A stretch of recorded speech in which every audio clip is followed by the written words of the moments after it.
to online. I find my resources is I use a lot of stuff that I find on Diigo that's been shared through the science department, both through Cactus Canyon and at the high school groups that I've been included in. And then I still have all of my teacher resources that I've collected over the years. And I just take that and I just change the paper format to the digital format, and it helps save a lot of time. For online content, the first thing I do is I check Diigo. And for Diigo, I set up specific groups, and when I'm a member of the groups, it instantly emails me when somebody has updated something in Diigo, and so I normally check it out to see what's already made.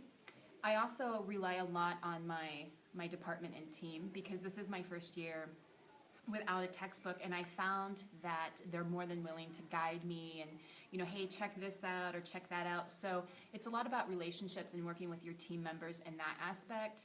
I subscribe to a lot of blogs to get ideas that way. Diigo is huge though. Get new ideas for new programs, for my mindset when the students came, originally come into the classroom. I did switch content areas, and I had to sort of to find my new resources all over again when I transitioned from English into teaching electives. And I will say it was a little time consuming at first. I had to find my new go-to websites and go-to blogs and things that I did.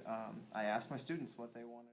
Well, the first year is probably going to be the most difficult year because you start basically from scratch. If you don't have a textbook, you should at least have an outline of what you're going to teach.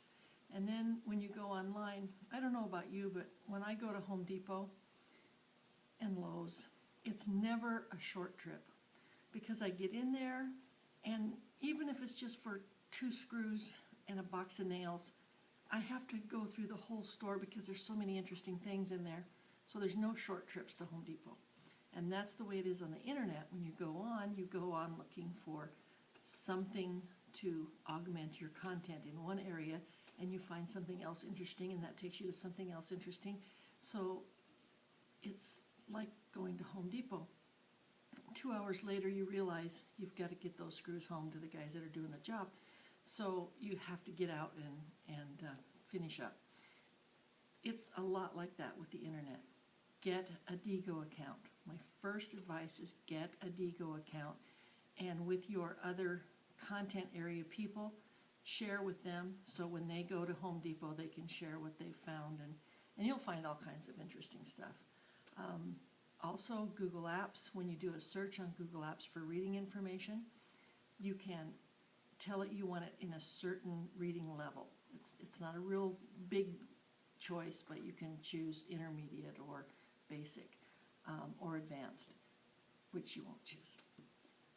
The other thing I would tell you is learn to love a Moodle or Schoology. I understand a lot of people at the high school like Schoology.